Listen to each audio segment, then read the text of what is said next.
Hey, bienvenue dans le trio économique avec Vincent Gelozo. Aujourd'hui, après avoir élu le pire président des États-Unis, on va parler des trois meilleurs.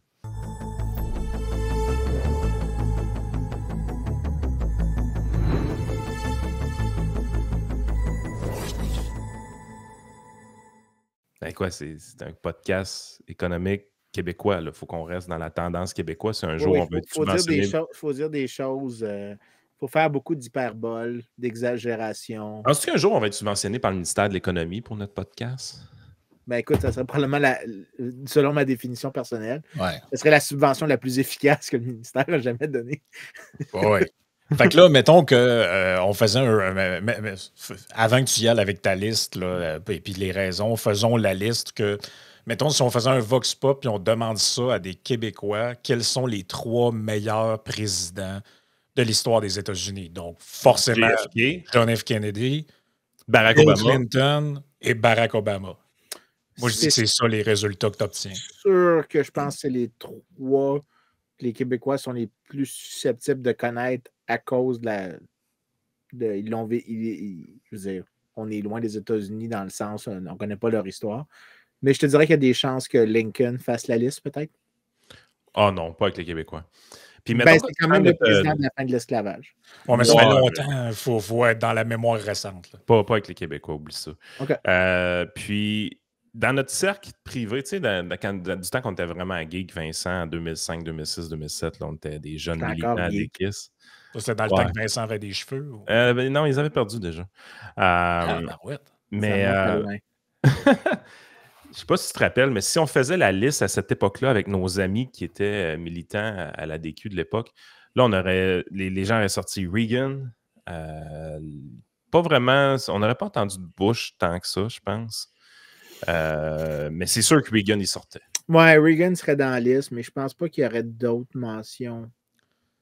Pour des raisons idéologiques, je pense pas que des Québécois conservateurs connaîtraient beaucoup plus que Reagan. Ouais. Parce que, tu sais, côté conservateur, ça fait quand même longtemps. Tu sais, ceux-là qu'on a eus, t'as les deux Bush, là, évidemment, mais c'était des votes en guerre un peu. Ça ne fait pas beaucoup avec le courant de droite politique au Québec tant que ça. Reagan, ça fit plusieurs définitions. Donc, Reagan était apprécié beaucoup des gens plus à droite au Québec. C'est pas mal tout, là, sérieusement. Là, c'est juste de lui que j'entendais parler quand j'étais plus jeune, honnêtement. Mais moi, ce que j'aime de la liste de Vincent, c'est que c'est trois noms qu'on entend très peu souvent, pour ne pas dire jamais. Fait que moi, je dis que vu qu'on a aujourd'hui une émission plus compactée, donc c'est-à-dire que ça va durer 1 heure, puis on essaie de pas aller plus loin, puis il n'y aura pas d'extra pour cette fois-ci, parce que là, disons que le compteur de nombre d'heures de podcast est défoncé. Ben check, on va régler des affaires tout de suite. On va régler des affaires tout de suite. OK, l'Iris, vous ne savez pas compter. Olivier Niquet, tu nous tapes ses nerfs. Bon, ça, c'est fait.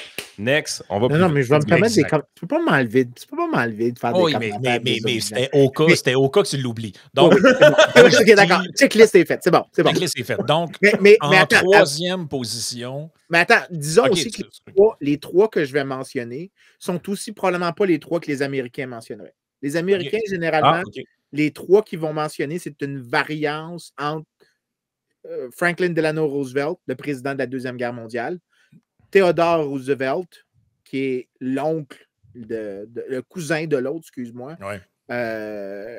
Tu vas avoir Jefferson. Tu vas avoir Lincoln et Washington. Ouais. Ça va être une alternance entre ces cinq-là. Moi, je pense que généralement, les Américains vont mettre Lincoln au top pour les raisons. La raison incroyable de A, une guerre civile, B, la fin de l'esclavage. Lincoln, toujours au top du palmarès. Exact. Mais donc, là, dans le fond, c'est une liste trio économique compatible, c'est-à-dire que c'est le top 3 en fonction des thèmes dont on parle ici régulièrement. C'est comme ça qu'il faut les présenter. Donc, si le trio avait à choisir... plus des idées libérales. C'est ça. Donc, si le trio avait à choisir 3 présidents, ce seraient les 3 suivants. Donc, je suggérerais qu'on commence par la fin. Là, donc et le dernier sera le premier. Donc, en 3e position... mention honorable à Abraham Lincoln. Pour quelqu'un qui est libéral comme nous, Abraham Lincoln, son plus positif, c'est la fin de l'esclavage, mais aussi, il l'a fait par méthode violente. Il y avait des tarifs, il y avait la violation d'habeas corpus, il y avait l'ignorance des cours. Donc, c'était un résultat très libéral, mais avec plein de moyens illibéraux. Donc, mention honorable, mais il ne fait pas la liste de ça. Le numéro 1 pour moi, c'est William Henry Harrison, que personne ne va connaître et que même peu d'Américains connaissent. La raison est fort simple et je suis un peu comique quand je l'inclus. Il a été président pour 28 jours. Il a pogné. Il a pogné une pneumonie au début de son mandat, un peu après son assermentation. Et il a créé la première crise, par contre, de succession présidentielle parce que lors de son décès, ce n'était pas encore défini comment est-ce qu'un président qui meurt dans ses fonctions. Ben, il y avait des règles que les gens pensaient avoir compris, mais il y avait pas un automatisme avec le vice-président. C'est ça, mais il y a eu après des efforts législatifs pour clarifier les choses, mais son successeur, John Tyler, qui était son vice-président, est un personnage assez unique dans l'histoire des États-Unis parce que c'est le seul président américain qui s'est joint à la Confédération lorsqu'il y a eu la guerre civile. Donc, il a servi les rebelles pendant la guerre civile. Donc juste donner les dates là, pour situer les gens. Donc, William Henry Harrison, né le 9 février 1773. Donc, il est le 9e président des États-Unis durant un mois.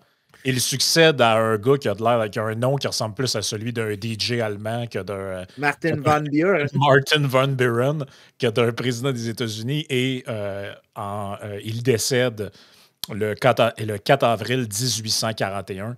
Donc, c'est le 9e président des États-Unis. Il a été, au préalable, il a été sénateur durant 3 ans, 2 mois et 16 jours dans l'Ohio. Il a été aussi gouverneur de l'Indiana durant 11 ans. Le territoire. Ça, je ne savais pas, par exemple. Le territoire. Le territoire, c'est que quand tu es gouverneur d'un territoire, tu n'es pas élu, tu es nommé. Donc, c'est une nomination. C'est comme si le premier ministre des Territoires du Nord-Ouest était choisi par Justin Trudeau. Fait qu'à cette époque-là, l'Indiana n'est pas encore un État. Exactement. Il y a des règles pour devenir un État. Il faut que tu aies un certain nombre de population. Il faut que tu aies fait des articles d'incorporation. Il y a plusieurs règles qu'il faut que tu respectes pour ça. L'Indiana, je pense, eux autres sont joints 1818, 1817. Mais là, comment tu arrives à mettre un gars qui a été là 28 jours au pouvoir dans ta liste des 3 meilleurs présidents? Parce qu'il n'a rien fait d'illibéral. Oui, mais il y a eu 28 jours. Mettons qu'il n'avait rien fait pendant 4 ans, je dis pas. Là, mais là, tu as fait genre... Pendant 28 jours, le gars, il crève après 28 jours. Tu dis, hey, regardez, lui, il a été bon, il n'a pas nuit. Parce que j'ai respecté les critères de ma liste. Il fallait que la personne n'ait pas fait de choses illibérales ou qu'elle ait même fait des choses libérales. Il n'a fait aucune chose illibérale, donc il va faire la liste. C'est ça. Mais je te rappelle, Yann, que dans la première journée, Biden a trouvé le moyen de scraper un projet de pipeline pan-national. Fait que, en une journée, un président peut faire beaucoup de merde. Les gars. Donc, pas, pendant 30 jours, de n'avoir cédé à aucune impulsion autoritaire ou de passer des ordres exécutifs parce que le président a le pouvoir de faire des ordres exécutifs. Le fait qu'il ne l'ait pas fait lui donne la 3e place sur la liste. Il n'y a aucun executive order à son actif. Non, aucun. Il n'y a même pas eu le temps. Je pense qu'il a juste eu le temps de faire une nomination, puis c'est tout. Donc, il décède à l'âge de 68 ans du typhus. Donc, une mort. Je pensais que c'était la pneumonie. Ça, tu vois, j'ai fait une erreur. C'est ça. C'est, en tout cas, de ce que je vois ici, là, fièvre typhoïde, donc le typhus. C'est quand même pas super comme mort, là, je dirais, mais ça montre un peu c'était quoi les conditions de l'époque. Aujourd'hui, en 2024, président qui meurt du typhus, on serait quand même assez surpris. Les années 1700 à 68 ans, c'est très vieux. Oui, c'est assez vieux. Okay. Donc, en 2e position.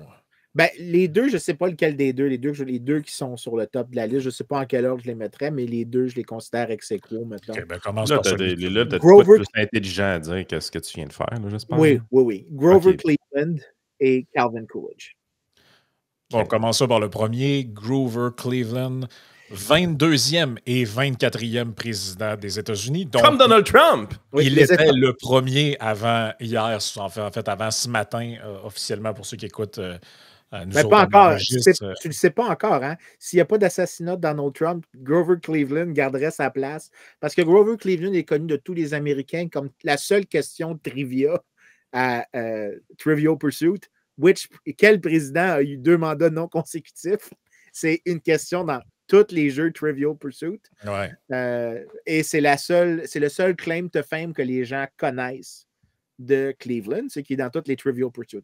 À moins que Donald Trump meure entre maintenant et l'inauguration, qui, soit dit en passant, fait comique, se passera le 6 janvier et sera dirigé initialement par Kamala Harris dans le Sénat. Il faut quand même noter qu'il y a une certaine ironie de la chose. C'est vraiment beau comment des fois les institutions américaines font des ironies, mais c'est la seule chose qu'on le connaît pour, mais en réalité, quand tu le regardes, Grover Cleveland... Juste donner les dates là, pour situer les gens historiquement. Donc, le premier mandat est du 4 mars 1885 au 4 mars 1889. Il succédait à l'époque à Chester Arthur et il revient succédant à Benjamin Harrison en tant que 24e président des États-Unis le 4 mars 1893 jusqu'au 4 mars 1897. Fait qu'un Harrison, c'est quelque chose de rare. Là. Jimmy Carter avait été un président d'un seul mandat. Joe Biden va l'être, évidemment. C'est quelque chose qui n'arrive pas si souvent que ça, des présidents qui sont juste pour un mandat, normalement. Yep. Mais lui c'est arrivé, mais un peu comme Joe Biden, il se fait Bush même battre. aussi qui avait fait juste un mandat? Oui, Bush père a fait un mandat. Carter a fait un demi-mandat. Je ne sais pas comment est-ce qu'on qualifierait Kennedy. Il a fait techniquement un 3 quarts de mandat. Mais pas pour des raisons, tu sais. Pas pour des raisons électorales, là, que ça s'est terminé abruptement. Cleveland n'est pas très connu, mais quand tu regardes son parcours, c'est probablement un des hommes les plus exceptionnels qui a occupé la Maison-Blanche. C'est quoi un homme exceptionnel selon Vincent Geloso? Une volonté de faire et des principes assez inexorables. C'est-à-dire qu'il ne cédait à rien. Donc, le gars est un avocat de formation qui est né dans une famille d'un pasteur et très sarcastique, soit dit en passant. Donc, j'ai un petit peu une affection pour lui à cause de ça. Mais déménage à Buffalo. Pendant 40 ans, n'exprime aucun intérêt politique. Sa plus grosse fonction qui sert, c'est d'être shérif de la ville et il déteste la job parce qu'une des choses qu'il doit faire, c'est gérer des exécutions. Et il déteste ça. En fait, il trouve que c'est tellement malaisant que ça soit un show pendant la première cérémonie d'exécution, parce qu'avant, c'était des shows publics. Il a fait construire un rideau devant pour pas que les gens participent à ça. Il disait que c'était pas de bienséance de faire ça. Et pendant un autre 15 ans après avoir servi comme shérif, il fait rien. Il fait juste pratiquer le droit. Puis pas du droit là, de grande plaidoirie, du droit administratif. Là. Mais c'est un personnage respecté dans la ville, devient maire de Buffalo par quasi-accident parce que les autres partis étaient en déchéance, il y avait un conflit, et lui se présente en faisant aucune campagne électorale de mention. C'est une mairesse Boucher, dans le fond. Ben, oui, un peu, si tu veux, je n'avais pas pensé à ça, mais c'est un personnage qui est assez ferme et très gros, par exemple, soit dit en passant, il est obèse, très, très corpulent. Il n'a pas la forme d'un président, il n'a aucune élégance. C'est un peu comme si le gars de Gilles Douai devenait président, mais avec des opinions assez aguerries. Comment savoir pourquoi ce gars-là te fait fantasmer, Vincent? Un petit peu. Mais j'aime encore plus Coolidge pour sa personnalité, le prochain qu'on va parler. Maire de Buffalo, il refuse un paquet de programmes de dépenses publiques. Il refuse, il met les contrats en appel d'offres. Il dit, et il commence à exprimer, quand il est maire, la vision qu'un libéral aurait de l'État, c'est-à-dire la municipalité. Il y a des choses qu'une municipalité n'a pas besoin de faire, comme subventionner du transport en commun. À l'époque, il ne voulait pas justement subventionner un transport en commun. Il ne voulait pas qu'on se serve des fonds publics pour faire des campagnes électorales. Donc, tu avais un système qui s'appelait le spoil system où tu nommais quelqu'un, une partie du salaire allait pour financer après ça ton équipe. Donc, tous les contrats publics étaient un peu... ouais, ben ça c'est une partie histoire. Ce livre-là parle un peu d'une histoire particulièrement intéressante. Cleveland a un cancer pendant, je pense, sa première présidence ou sa deuxième, j'oublie laquelle, mais il est opéré pour son cancer sur un bateau sur la rivière Hudson à New York. Et c'était un grand secret. On ne l'a pas appris pendant longtemps, mais ils ont enlevé la tumeur sur un bateau. Et donc, tu peux t'imaginer que les chirurgiens ont dû avoir toute une job. Autre époque. Une autre époque. Mais le gars était assez... comme tu peux voir, ceux qui sont au visuel, il ressemble à votre mononcle Maurice. Ouais. Pas un l'air d'un gars petit aussi, pas très grand. Ouais. Quand même il n'est pas exceptionnellement grand, non. C'est vraiment un homme moyen dans son apparence. Mais comme maire de Buffalo... une moustache, puis je te verrais. Oui, en fait, honnêtement, si je pouvais avoir l'air de ça, je trouverais que je serais content. Mais il est maire de Buffalo, contrôle les dépenses, exprime une vision très libérale de la chose, que l'État doit faire les choses que le marché ne peut pas faire. Et il le dit pas dans ces mots-là, mais dans des mots qui ressembleraient à ça. Après ça, il est tellement vu comme un homme de restreinte et des circonstances incroyables, parce qu'il y a beaucoup de bonnes chances dans sa carrière, devient gouverneur de New York. Quand il devient gouverneur de New York, c'est M. Veto.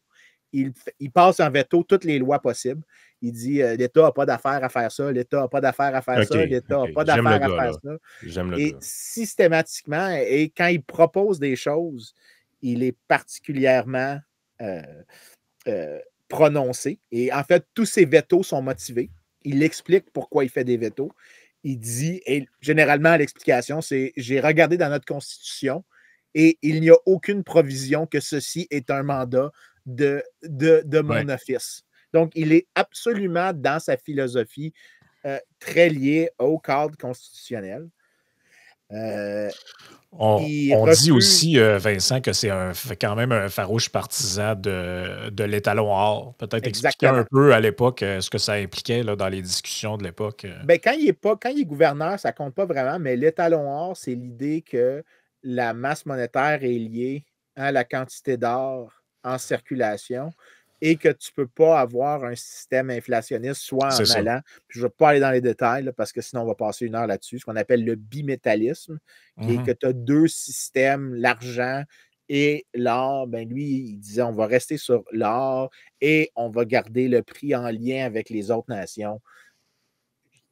Je ne veux pas aller dans les détails parce que sinon on va se déranger, mais généralement, cette position-là, c'est celle qui doit s'accompagner d'une discipline incroyable, parce que si tu as un étalon or, tu ne peux pas monétiser ta dette. C'est-à-dire que tu ne peux pas ajouter de l'argent pour financer des déficits, pour financer des dépenses publiques. C'est que tu te prives d'une des trois sources de financement des gouvernements, c'est-à-dire l'inflation.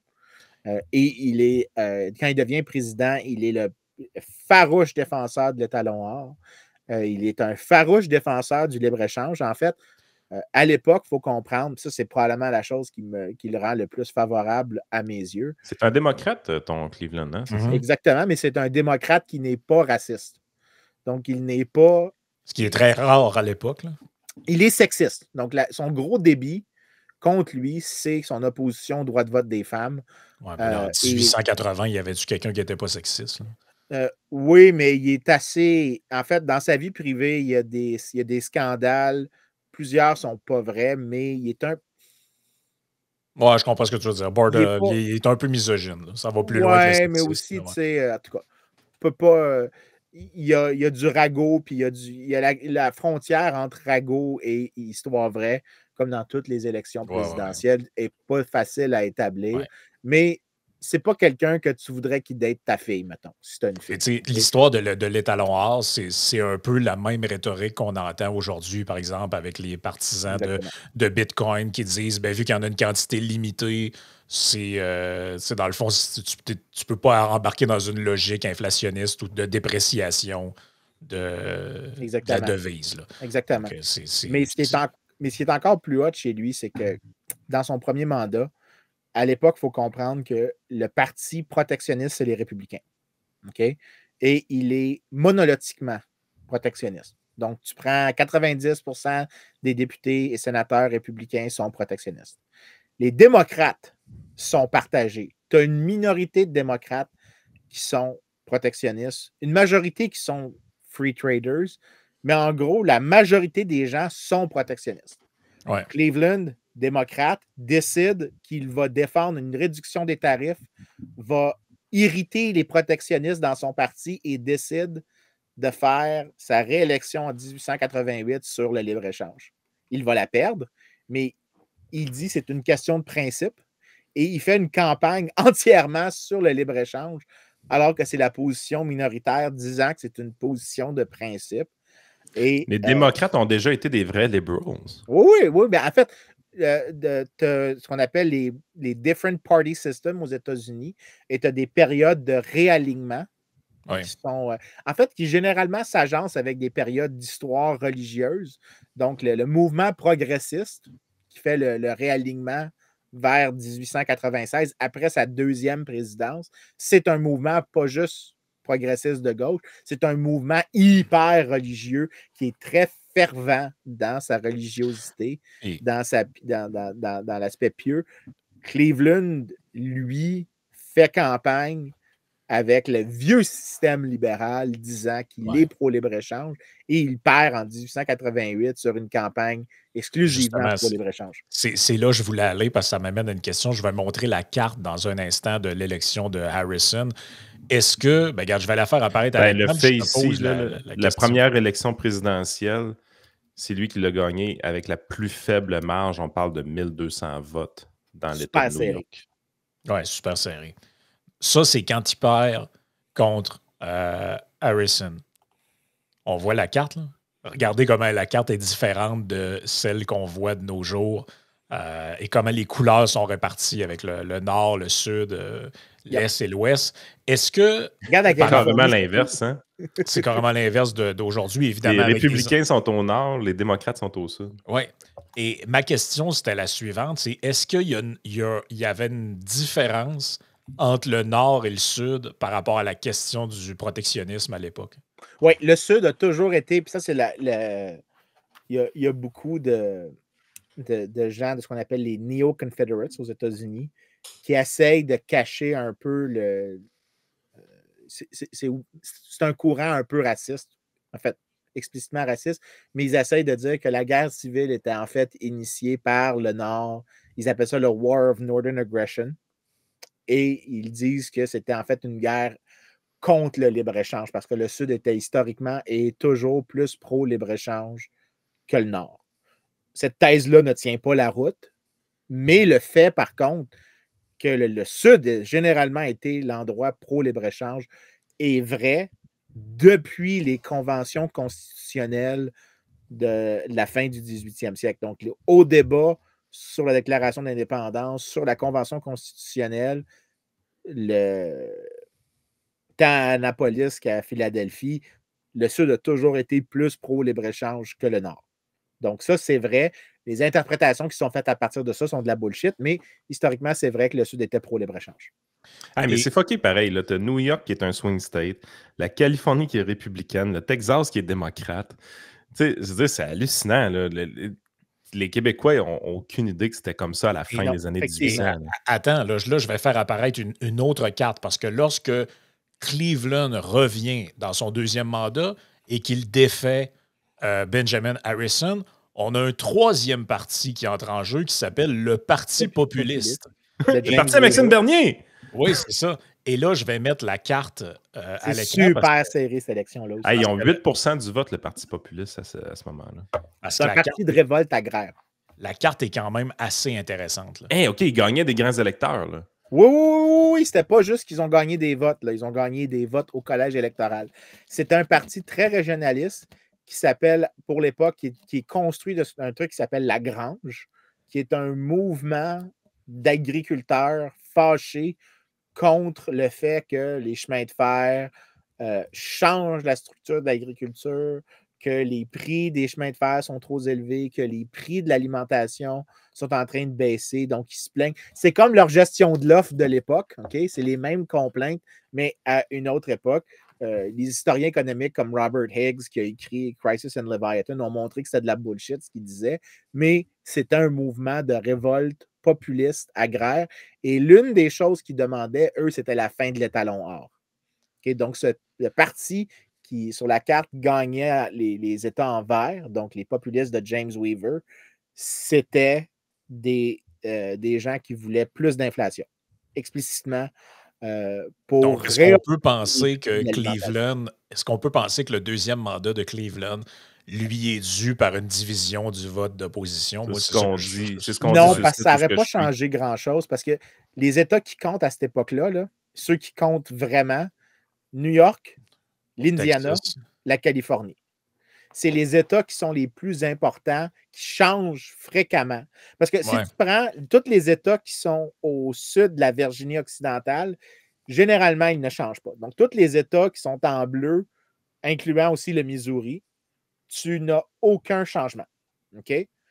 Après ça, ceux qui vont changer, généralement, c'est New York, l'Indiana, parfois le Connecticut et la Californie. C'est les États swing de l'époque. Tu regardes les grands électeurs de la Californie, 9 grands électeurs. Aujourd'hui, c'est 55. Le déplacement de la population, ou en fait, la croissance de la population en Californie est juste débile. Quand la Floride, c'était 4, c'est maintenant 30. C'est fou, là. Mm-hmm. Alors, c'est spectaculaire, là. On voyait aussi sur... est-ce que je me trompe ou je peux la remettre la carte, là, mais ce qu'on voit là, est-ce que ça indique pas qu'il y avait plus de systèmes où on séparait les comme il y a actuellement au Nebraska puis au Maine? Parce qu'on voit, mettons, en Californie, 9, mais il y en a un qui va aux républicains, 8 aux démocrates. Donc, non, ça existait parce que c'est possible que tu aies quelque chose qui s'appelle les fateless electors.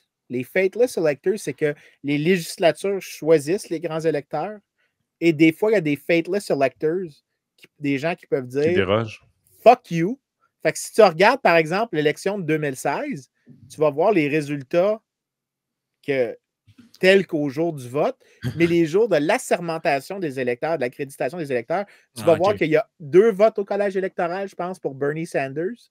À l'élection de 1972, tu avais un des grands électeurs de la Virginie qui était républicain, mais qui a voté pour le candidat libertarien. Fait que le candidat libertarien a gagné un vote au collège électoral en 1972. Ça, c'est ce que Richard Etu souhaitait que certains républicains fassent à Donald Trump en 2016. Exactement. Fait que c'est possible. Mais ça, généralement, ce qui se passe, c'est que le fateless elector, c'est une personne qui cache son opinion et qui fait défection plus tard, ou que le résultat est tellement canné qu'il est choisi par la législature s'en fout. Dans les élections serrées, la législature de l'État va choisir le grand électeur en sachant qu'il ne faut pas qu'il soit un démocrate caché ou un républicain caché. Tu ne peux pas faire ça, mais généralement... Ils prennent des gens de confiance. C'est des gens de confiance. Historiquement, ce n'est pas autant le cas. Les grands électeurs, c'était des citoyens modèles. Et donc, en Californie, tu as eu un qui a fait défection à cette époque-là. Mais Cleveland, comme président, et dans son deuxième mandat, il ne l'a pas facile. Il ne l'a pas facile parce qu'il y a une dépression qui commence et il maintient sa position d'étalon or contre les tarifs, mais contre aussi des subventions. C'est important, juste ce que tu viens de dire là. Il y a une dépression / récession qui commence. Tu n'as pas la possibilité de jouer avec ta monnaie pour baisser sa valeur, en baissant les taux d'intérêt aux affaires de même. Je veux dire, tu n'as pas cette possibilité-là. Tu es handicapé, tu n'as pas les outils des banques centrales d'aujourd'hui modernes. Fait que la récession, elle te pète en pleine face. Là. Le coup de pelle, tu le manges au grand complet. Tu peux pas essayer d'atterrir en douceur. Ça fait pang, puis ça fait mal. Là. Oh oui, puis il tient... Écoute, il est tellement... Pour te donner une idée là, d'à quel point le personnage est unique, il y a un bill en 1887 dans son premier mandat. Pour te donner une idée à quel point il était catégorique dans son opposition à l'intervention de l'État au-delà des fonctions que la Constitution définit à l'État. Et pas juste qu'elle définit puis que tu peux interpréter. Si ce n'est pas explicitement, c'est pas du ressort de l'État. Fait que c'est pas juste que tu peux inventer des interprétations. C'est si c'est pas écrit, ça s'en va à la société civile. En 1887, il y a une sécheresse assez extrême au Texas. Le Congrès fait une appropriation pour 100 000 $ pour aider les agriculteurs. Cleveland, et c'est un État démocrate, hein, il dit, et je vais citer, « I can find no warrant for such an appropriation in the Constitution, and I do not believe that the power and duty of the general government ought to extend to the relief of the individual suffering. » Tu t'imagines-tu d'avoir cette position-là que le rôle des institutions est tellement important que si ce n'est pas écrit que je dois le faire, je ne le ferai pas. Et non seulement ça, mais ce qui est encore plus sarcastique. Puis tout le monde que le gouvernement fédéral n'a pas pris d'expansion vraiment pendant son règne. Effectivement, mais non seulement ça, mais ce qui est encore plus débile. Puis ça, les historiens aiment ça, citer cette partie-là de Cleveland en disant qu'il était méchant. Mais 3 semaines après qu'il a fait son veto sur cette appropriation-là, les gens, les drives de charité pour aider les gens au Texas ont ramassé plus d'argent que ce que le Congrès avait voté. Fait que le gars, en fait, était tout le contraire du racolage contemporain. Exactement. En gros, le politicien, maintenant, c'est... moi, j'appelle ça le phénomène Muguette Payé. Vous vous rappelez des élections fédérales canadiennes? Vous allez faire pour moi. Où on nous présentait à l'écran des madames puis des messieurs, là, puis moi, j'ai perdu ma job, qu'est-ce que vous allez faire pour moi? Puis c'est comme si maintenant, le rôle d'un élu, c'était de trouver un emploi à une dame en Gaspésie, de trouver une place en garderie à quelqu'un au Manitoba ou ce genre de truc-là. Là, tu te rappelles à cette époque-là, puis le gars, dans un état qui lui est probablement très important, mettons, pour une réélection, il s'en fout complètement. Il est comme... C'est pas de mon ressort. Regarde le wording. Je vais le mettre en français là, pour que ce soit plus simple. Mais le wording que j'ai ici sur le site que je suis, Cleveland obtient des notes mitigées en tant que président. Les historiens classent Cleveland comme un président moyen, dans le meilleur des cas, dans la même catégorie que Chester Holland Harter et Benjamin Harrison. Cleveland est crédité d'avoir restauré le pouvoir de la présidence dans les années 80, mais les incompréhensions de Cleveland sur les systèmes politiques et la dépression économique de 93 ont vu le démocrate de Cleveland perdre rapidement le pouvoir et sa carrière politique s'achever.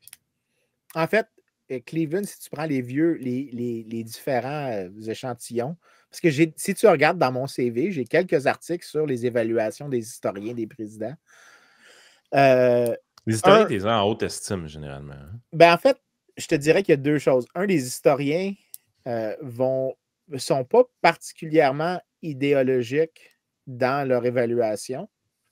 Par contre, ils sont capables d'une certaine objectivité, mais quand tu regardes les historiens conservateurs mettent tous Cleveland presque au top du palmarès, pas très loin derrière Coolidge, Reagan et d'autres. C'est les liberals aux États-Unis, pas des libéraux comme nous, qui le mettent au bas. Donc, ce qui rend Cleveland, puis c'est un peu triste qu'il soit oublié, c'est que c'est un personnage qui divise beaucoup sur la base idéologique, mais si tu regardes, il y a un des enquêtes qui s'appelle le C-SPAN Survey of Presidential Greatness.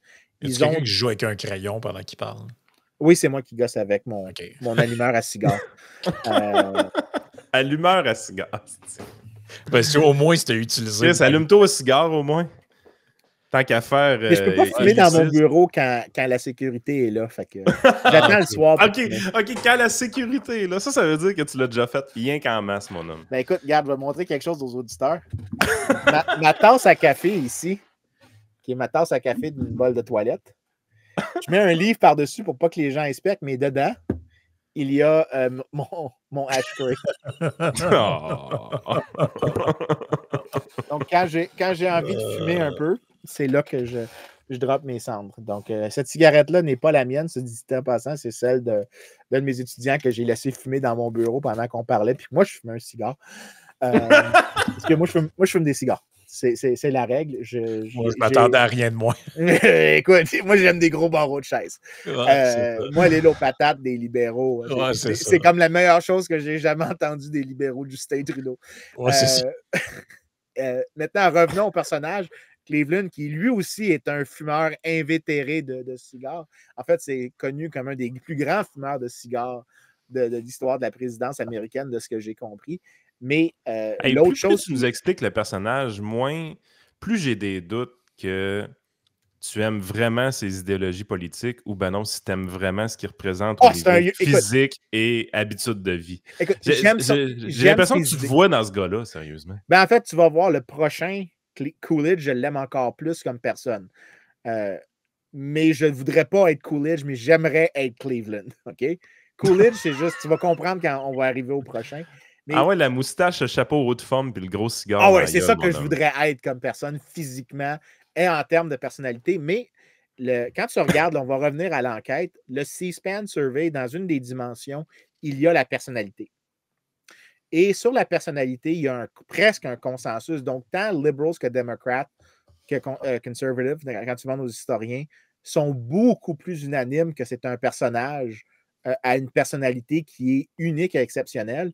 Là, je vais essayer de faire traduire le passage du premier historien qui a écrit une biographie de lui, qui est Alan Nevins, mais qui est un des grands historiens américains. Et sa description de Cleveland, elle est généralement partagée. Fait que là, je la fais traduire par ChatGPT.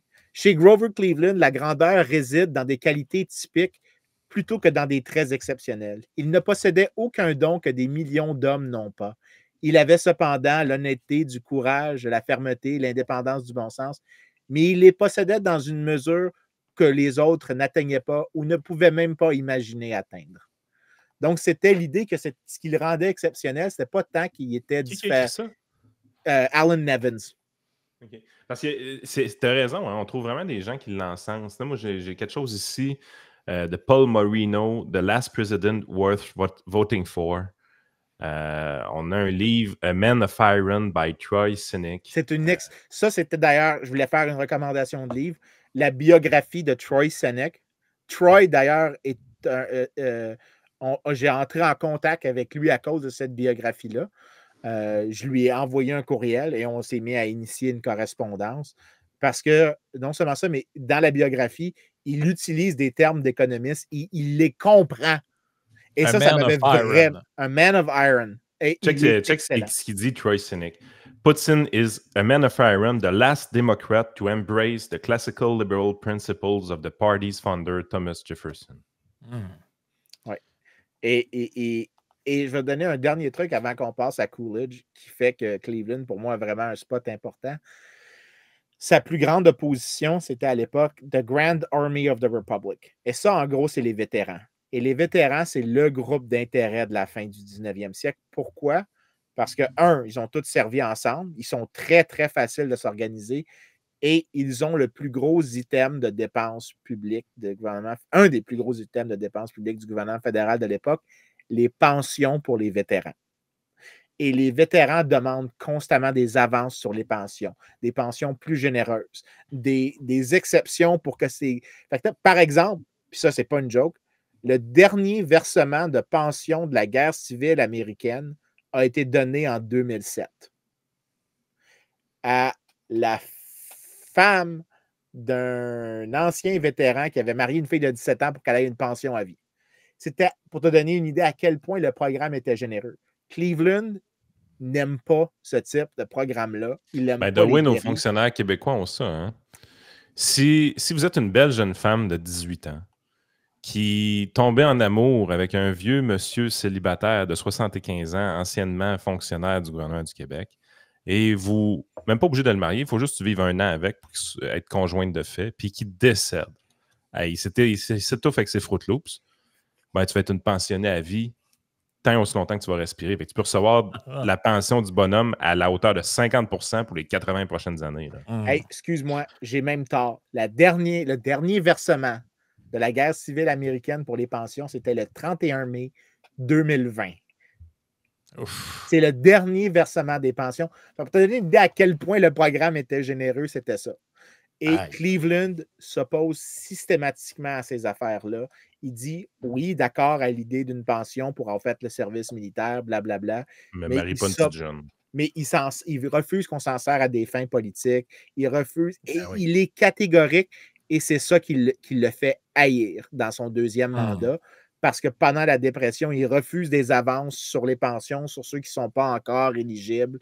Et il se fait détester. Il y a ce qu'on appelle Coxey's Army, qui est un groupe de gens qui vont manifester à DC.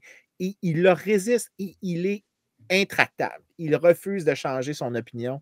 Il est détesté. On fait un bond dans le temps, les gars, et on s'en va à John Calvin Coolidge, né le 4 juillet 1872 et mort le 5 janvier 1933 dans le Massachusetts. Lui, il y a une série de fonctions. Sur la porte de mon bureau, c'est le logo de campagne de Coolidge en 1924. Donc, pour montrer à quel point je l'aime, j'ai acheté en pièce de collection un de ses stickers de campagne.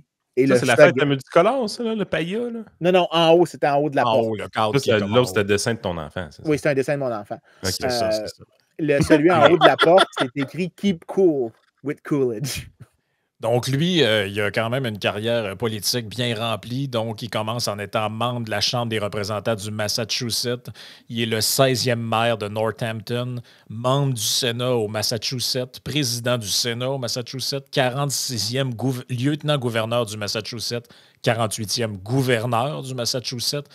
Il est élu en 1920 29e vice-président des États-Unis contre un certain Roosevelt. Et l'élection suivante, il se présente et est élu comme 30e président des États-Unis pour le Parti républicain. Je vais mettre la carte à l'écran. Donc,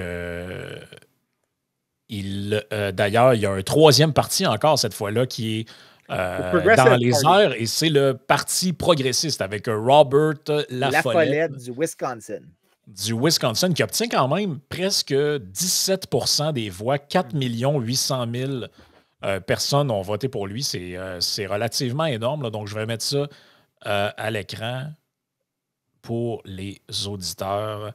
Donc, la fenêtre, la voici, la voilà. Donc, c'est la carte de l'élection de 1923, si ma mémoire est bonne. Oui, c'est ça, 1923. 24. Donc, on voit que Coolidge... La même élection il y a 100 ans. Ben, c'est ça, mais en fait, l'élection est en 23, puis lui, son mandat commence en 24, je pense, c'est ça? Harding, il était le vice-président de Warren Gamaliel Harding, qui est mort pendant c'est son ça mandat. Qui est mort, exact, t'as raison. Donc, il se représente comme candidat présidentiel au top du ticket en 1924 et obtient un mandat dans ses propres on his own terms, comme on dit en anglais. C'est ça. Donc, en tant que républicain, il rafle, en fait, tout le Nord... tout ce qui est au nord, finalement, du Texas, quasiment, là, c'est un peu ça. Là. Exactement. Et même deux États du Sud, le Kentucky et la Virginie occidentale, ce qui, à l'époque, pour un républicain, était le mieux que tu pouvais espérer en termes de capacité de percer dans le Sud. Ça change quand, ça, l'inversion des démocrates puis des républicains dans les gros États comme la Californie puis le Texas? 1964. OK. À cause du Civil Rights Act. C'est vraiment ça la date, la grande date de renversement. C'est la première fois que le Sud, il y a des États du Deep South qui votent républicain et que tu as des États du Nord qui étaient historiquement républicains qui votent démocrate. Genre, historiquement, un des États qui ne changeait jamais de parti, c'était le Vermont. Le Vermont a voté républicain loyalement jusqu'en 1964. Il n'a jamais changé de parti. En fait, à l'élection de 1936, qui était une hécatombe pour les républicains, ils ont perdu tous les États, sauf deux, le Vermont et le Maine. Roosevelt a gagné tous les autres. Le Vermont était toujours l'État républicain. C'est à l'élection de 1964 que l'inversion se fait. Fait que là, tu es en train de me dire qu'au paradis de Bernie Sanders, historiquement, on était des républicains endurcis. On était des républicains. C'était la forteresse républicaine. Elle résistait à tout. Peux-tu te dire un secret? Les Québécois sont pas au courant d'affaires de même. Non, ils sont pas au courant de grand-chose, j'ai envie de te dire. Et là, à l'élection suivante, le candidat des Républicains, c'est Herbert Hoover qui est élu. Pourquoi Coolidge n'est plus là, bien qu'il est encore en vie? Parce qu'il dit que ce n'est pas sa fonction de faire plus que 2 mandats et il considère que son mandat qui a fini celui de Harding, comptait. Et il y a plusieurs aspects que je pense, il y a un peu exagération. Coolidge, son fils, meurt 6 mois après qu'il devienne président. Pour des raisons vraiment tristes. Il joue au tennis sur le terrain de la Maison-Blanche, se fait mal, a une infection, ça devient autre époque. Une autre époque. Et il y a une histoire très triste dans la biographie de Coolidge. La meilleure, je vais la donner le lien à Frank pour qu'il la partage. Son fils est en train d'agonir et Coolidge, qui est un homme de marbre, parce que la légende de Coolidge, c'est que Coolidge ne parlait pas. Coolidge n'exprimait aucune émotion. Et la seule fois que les gens l'ont vu avoir une émotion, c'est quand son fils était en train de mourir.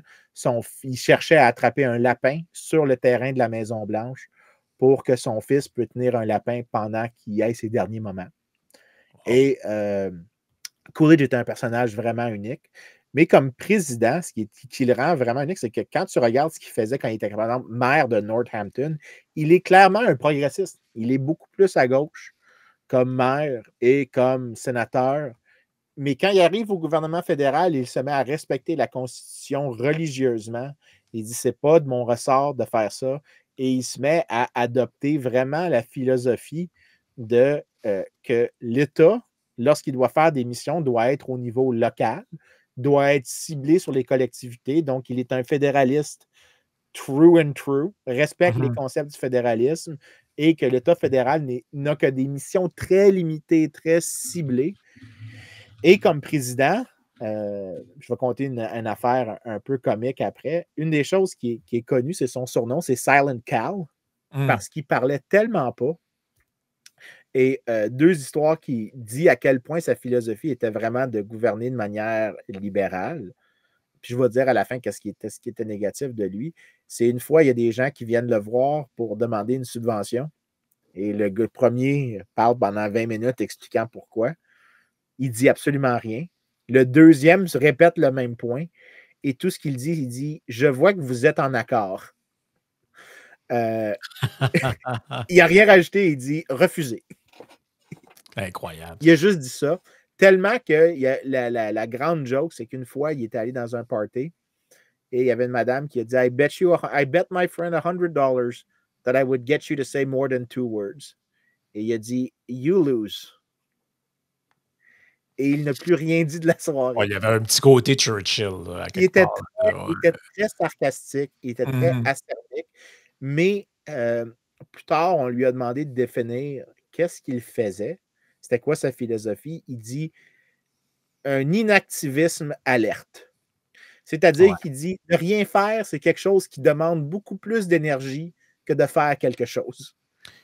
Ça revient à la fameuse phrase que la grand-mère d'Elisabeth lui dit dans la série The Crown, quand elle lui dit, parce que là, les travaillistes qui viennent la voir, Churchill, il est rendu fou, là, faut essayer de faire quelque chose, convainquez-le d'abdiquer, pas d'abdiquer, mais d'abandonner tout ça, puis elle demande conseil à sa grand-mère. Qu'est-ce que je devrais faire? Tout le monde me met la pression d'essayer de convaincre Churchill, tout ça. Et elle lui dit, ma petite fille, tu vas comprendre que dans ton rôle de reine, ce qui est le plus dur, c'est de faire ce que tu as à faire, c'est-à-dire rien. Mais Coolidge, pour lui, c'était une philosophie de gouvernance qui était importante. Parce qu'à un moment donné, il a ajouté, il dit, quand je vois 10 problèmes en descendant à une rue, généralement, par le temps que j'arrive au bout de la rue, 9 d'entre eux se seront résorbés d'eux-mêmes. Et il dit, c'est mieux de ne rien faire le plus longtemps possible que de faire des choses avec empressement. Et donc, Coolidge a une philosophie de gouvernance qui est très, très libérale. De laisser au niveau des États, des localités qui se font compétition pour des politiques publiques, la capacité de définir les politiques publiques qui avantagent ou qui fitent les désirs d'une communauté, mais qu'à des niveaux de gouvernement, à des paliers plus élevés, ce n'est pas du ressort du gouvernement fédéral. Et la chose qu'il fait, qui le rend particulièrement libéral, c'est l'utilisation répétée d'un truc qui n'est pas très connu aux États-Unis. Puis on aurait pu parler la semaine passée dans l'épisode sur est-ce que vraiment le fascisme est possible aux États-Unis. Un des trucs particulièrement efficaces aux États-Unis, c'est le veto. Mais les gens pensent qu'il y a juste un veto, celui que le président reçoit une notion. Le veto, ça retourne à la Chambre et s'il y a 2/3 qui votent pour, ça passe et le veto est passé. Mais il y a un autre veto qui s'appelle le pocket veto, que peu de gens discutent, puis que juste des Américains ou des constitutionnalistes américains, c'est un coup de cochon que le président peut faire. C'est une manœuvre législative qui utilise le timing des sessions parlementaires pour dire, en gros, là, ce qui se passe, c'est que si le président ne signe pas, OK? Il peut juste refuser de signer sans dire qu'il fait son veto. Bien, normalement, s'il ne signe pas, ça devient la loi comme s'il l'avait signé 10 jours après. Mais c'est s'il ne signe pas dans les 10 jours, mais avant la fin de la session du Congrès. Parce que si le Congrès ne siège pas, le 10 jours ne compte pas. Donc, c'est une forme détournée de. Ouais, je comprends. Exactement. Et c'est comme une sorte de. Et ça, c'était pas voulu à l'initiale. C'est comme un veto que les gens ont découvert et celui qui le maîtrise. Et les présidents ne veulent pas le tester, la constitutionnalité de ça. Donc, généralement, quand ils se font écœurer un peu là-dessus, ils cèdent. Okay? Donc, si c'est trop risqué, ils cèdent. Mais Coolidge est celui qui l'a utilisé le plus agressivement. Et il a le plus grand nombre de pocket veto, justement parce que ça lui évitait d'avoir à avoir un conflit avec le Congrès. Et il bloquait plein de législations. Donc, son deuxième surnom, c'était Mr. Veto. Donc, c'est dur pour moi de ne pas aimer Coolidge à cause de cette philosophie-là. Mais maintenant, des deux, Cleveland, si j'aimerais lui ressembler, j'aimerais pas être lui. Je pense pas que c'était une bonne personne dans sa vie privée. Coolidge est une personne qui est exemplaire dans sa vie privée. C'est un homme très acerbe. Il n'exprime pas beaucoup d'émotions, mais de tous les présidents, c'est celui qui a une vie absolument normale.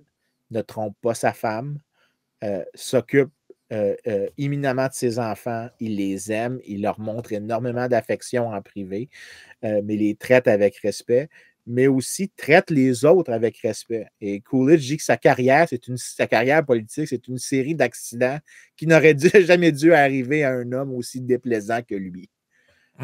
Parce qu'il est connu comme l'homme qui ne sourit jamais. C'est un homme qui a très peu d'expression et qui a un humour typiquement Nouvelle-Angleterre, deadpan, comme on dit. Il fait des répliques incroyables. Et je vais en trouver une, parce qu'il y en a une que j'oublie les détails, mais les gens, avec rétrospective, les historiens trouvent qu'il était hilarant à cause des jokes qu'il faisait. Il n'y a personne qui était aussi drôle que lui comme président. Donc, j'en cherche une ici, là. C'est quand même important d'avoir ce sens de l'humour-là. C'était souvent contre lui-même qui riait. Oui, mais plus qu'on pense, pareil, quand tu regardes la tradition aux États-Unis, la dernière à laquelle Harris a refusé de se prêter, où ils vont au dîner, où il y a le roast, là, c'est quand même un truc, je trouve, qui est sous-estimé, l'aspect comique d'un président ou d'un potentiel président, ça joue pour quelque chose pareil, à quelque part. C'est peut-être pas mesurable, mais ça a un impact certain dans la vision qu'on a de ces gens-là. Là. Oui, puis écoute, j'en cherche une. Il y en avait des comiques, là. The Dry Wit of Calvin Coolidge. Qu'est-ce que c'en est un? Merde, il y en a une à propos de. Il y en a une qui a fait une joke à sa femme à retardement que ça a pris plusieurs jours à comprendre. Et sa femme en a ri apparemment, mais il était vraiment un humour incroyable. Donc, l'exemple de You Lose de tantôt, la madame qui a dit j'ai parié que je te ferais dire plus que 2 mots. Il y en avait d'autres des comme ça. Là, vraiment, j'étais un peu fâché de ne pas avoir sorti en avance des quotes. Ah oui, c'est ça. Fait que un jour, durant un contrat, un concert à la Maison-Blanche, le chanteur d'opéra a demandé qu'est-ce qu'il pensait. Là, en anglais, ça ne se traduit pas en français, mais il a dit « What did you think about the singer's execution? » Puis ça veut dire la qualité de la livraison de l'acte, de la pièce de théâtre. Et, mais en anglais, execution a aussi l'autre terme. Sa réponse, c'était « I'm all for it ». Donc, tu sais, ce genre d'humour-là. Oh, ouais. Mais il y en avait un autre, il y avait un quand il était. Churchill style un peu. Là. Oui, très. Mais non, Churchill, il riait en le faisant. Lui, il n'avait aucune... lui, il pince sans rire. Là. Pince sans rire. C'est ça, deadpan, ça veut dire qu'il n'y avait aucune émotion. Churchill, c'était gargantuesque, c'était une grosse personnalité. Coolidge est même très effacé. C'est juste qu'il t'insulte même souvent et tu le réalises seulement à retardement. Donc, à un moment donné, il dit « J'ai regardé la loi, sénateur », et il répond « You don't have to go ».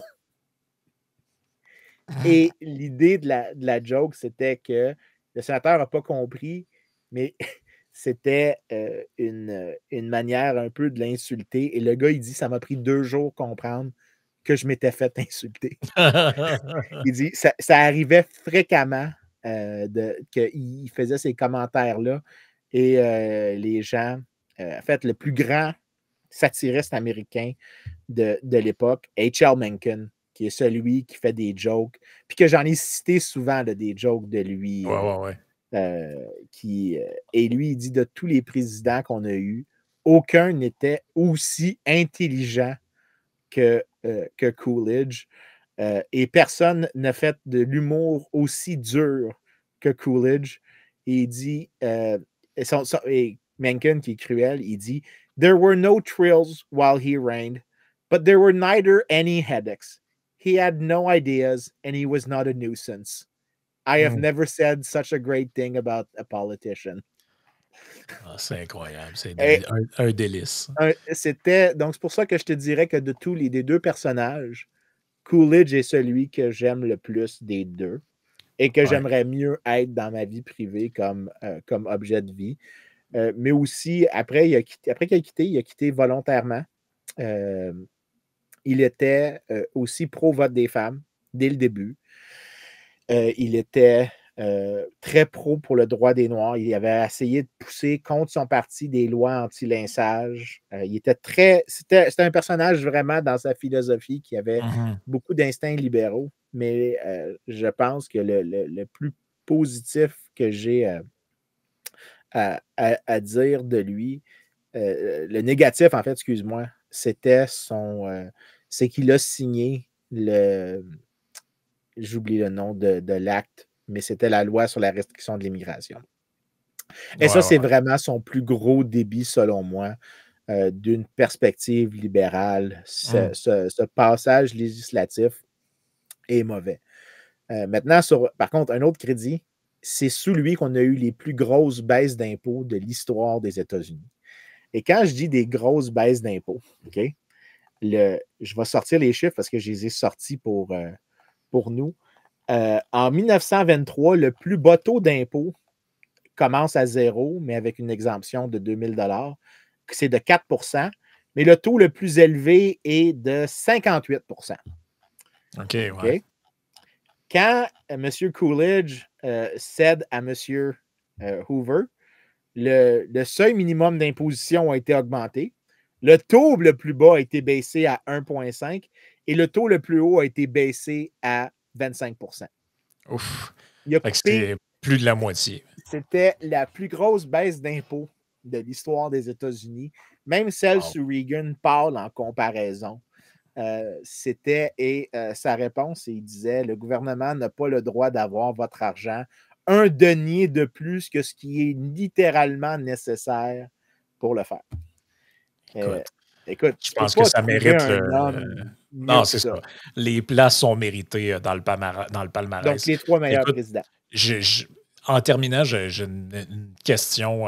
Je ne sais pas si tu vas avoir une réponse à ça, mais dans les derniers, dans des podcasts plus lointains, on avait parlé à un moment donné de la candidature de Ross Perot avec l'émergence d'un troisième parti.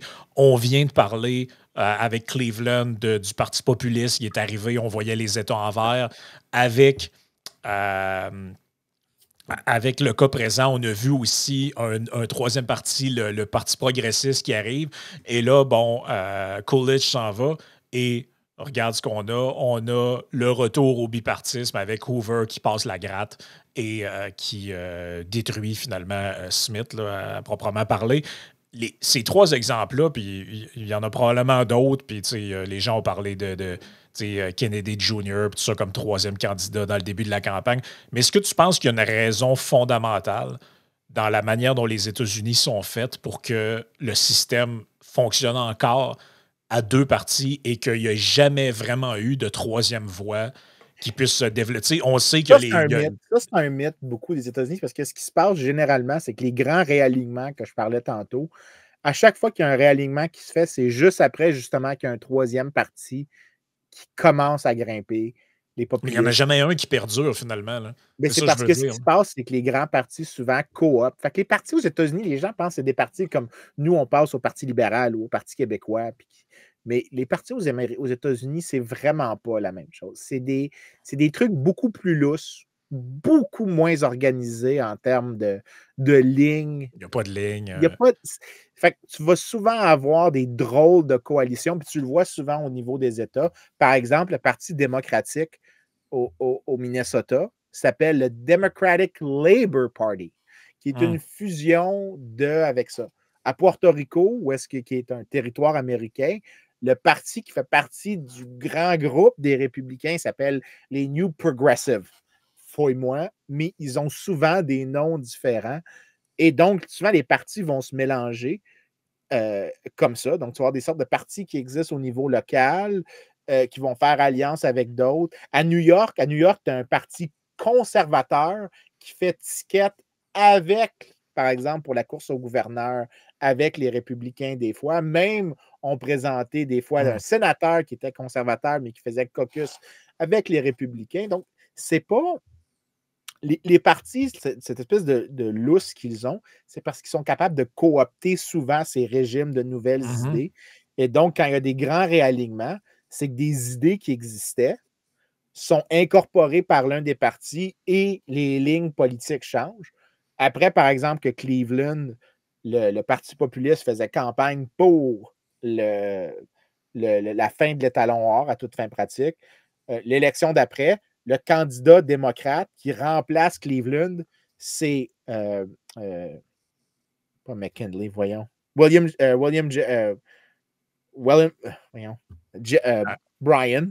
Oui, c'est ça, Brian. Stanley, j'oublie tout le temps les 2 prénoms, mais Brian, qui est un congressman du Nebraska, qui fait un discours enflammé. Vous ne crucifierez pas sur une croix en or, je refuse l'étalon or.